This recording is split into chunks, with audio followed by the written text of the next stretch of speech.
배먼 친구들이 아니야 아니야 아니야 아니야. วันนี้เทรเชอร์ได้ไปออกรายการ10แดซอง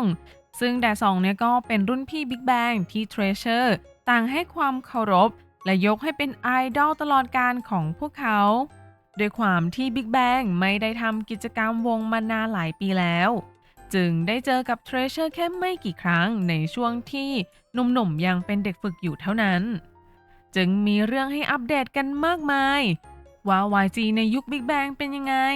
YG ในยุค Treasure เป็นยังไงบ้างมีความแตกต่างกันยังไงมีอะไรที่ยังเหมือนเดิมบ้างซึ่ง Treasure ก็ถามแดซองนะคะว่าการประเมินรายเดือนสมัยก่อนเนี่ยมันโหดขนาดนั้นเลยเหรอแดซองก็บอกว่าเมื่อก่อนที่ YG ยังมีเด็กฝึกไม่เยอะก็จะมีแค่ Big Bang กับ2NE1ห้องซ้อมก็จะเป็นห้องเล็กๆพอประเมินเสร็จวันต่อมาก็จะมีแผ่นกระดาษแจ้งคะแนนประเมินนะคะที่หยางเนี่ยพิมพ์เองมาแปะไว้ในห้องซ้อมว่าใครต้องแก้ตรงไหนใครมีปัญหาอะไรบ้างและห้องซ้อมก็มืดมากต้องซื้อไฟฉายมาส่องเพิ่มความสว่างกันเลยทีเดียวตอนที่ Big Bang ยังเป็นเด็กฝึกพวกเขาจะไม่ถูกเรียกด้วยชื่อจนกว่าจะพัฒนาตัวเองให้เป็นที่ยอมรับของประธานซึ่งก็คือหยางในเวลานั้นพอถูกเรียกด้วยชื่อเด็กฝึกก็จะรู้สึกภูมิใจในตัวเองมากๆนะคะแต่หลังๆมานี้ก็ไม่มีการทำแบบนี้แล้วนะปัจจุบันนี้เทรเชอร์บอกว่าห้องประเมินรายเดือนนั้นก็สว่างมากไม่มืดเหมือนเดิมแล้วห้องก็ใหญ่แทบจะเป็นเหมือนเวทีการแสดงเลยหลายอย่างเปลี่ยนไปมากๆบรรยากาศการประเมินก็ดีขึ้นมากเช่นเดียวกันแต่มันก็มีอยู่อย่างหนึ่งที่ทุกคนเห็นพ้องต้องกันเลยนะคะว่า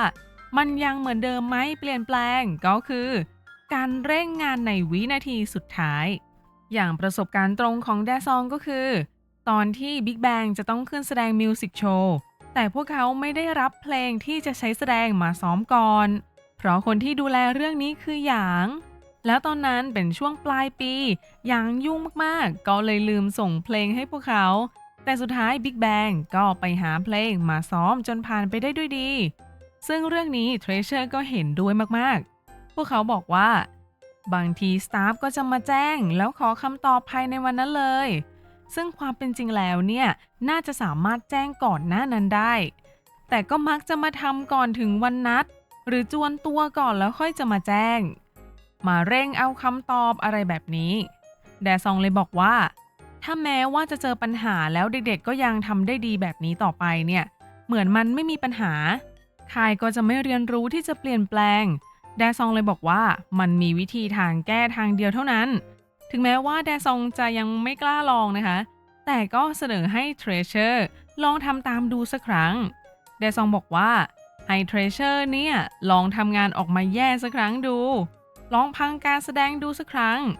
จะได้เป็นบทเรียนให้กับ YG นะคะแต่แดซองบอกว่าจะไม่รับผิดชอบถ้าเกิดอะไรขึ้นนะลีดเดอร์ใหม่ของเทรเชอร์อย่างจุนกิวและอาซาฮิถึงกับเครียดเลยทีเดียวแล้วบอกว่าขอไปลองตอนลีดเดอร์รุ่น3มารับช่วงต่อได้ไหมตอนนี้ยังไม่พร้อมรับความเสี่ยงนะคะจีฮุนเลยบอกว่างั้นให้เบมอนลองดูก็ได้ผลักงานไปให้รุกกี้น้องใหม่ซะเลยจีฮุนบอกว่าเพราะจุนกิวนั่นแหละไม่อยากทำก็เลยต้องฝากความหวังไว้ให้เบมอนทำแทนนะแต่ซองบอกว่าการให้น้องเล็กทำเนี่ยมันไม่สมควรเลยเราควรจะไปชวนซึงยุนมาทำดีกว่าเพราะซึงยุนอยู่วงวินเนอร์ไม่ว่าจะทำอะไรก็ต้องชนะได้แน่นอนเด็กๆเทรเชอร์เลยบอกว่าเดี๋ยวจะไปลองชวนพี่ซึงยุนดูนะคะแม่ก็แอบสงสารพี่อยู่เหมือนกันนะจะเอายังไงดีล่ะทีนี้ออกรายการขนาดนี้แล้ว YG ต้องปรับการทำงานด่วนๆจะทำยังไงให้แจกจ่ายงานกันได้เร็วขึ้นแจ้งงานให้กับศิลปินล่วงหน้าเร็วขึ้นเป็นสิ่งที่ YG ต้องนำเข้าที่ประชุมไปปรึกษาหาทางแก้กันต่อไปแต่สุดท้ายแล้วหนุ่มๆก็บอกว่ายังรัก YG เหมือนเดิมแต่ปรับเรื่องที่มีปัญหาหน่อยก็ดีนะยังมีเรื่องตลกๆอีกมากมายในรายการทุกคนเข้าไปดูกันได้ที่ช่อง YouTube ของ Daesung EP ที่48ได้เลยนะคะสนุกมากถ้าคุณเป็นติ่งตึกดำอยากจะติดตามเรื่องราวสนุกๆของค่ายนี้ก็ฝากกดติดตามกดไลค์กดแชร์ให้เพื่อนๆมาติ่งด้วยกันเยอะๆนะคะ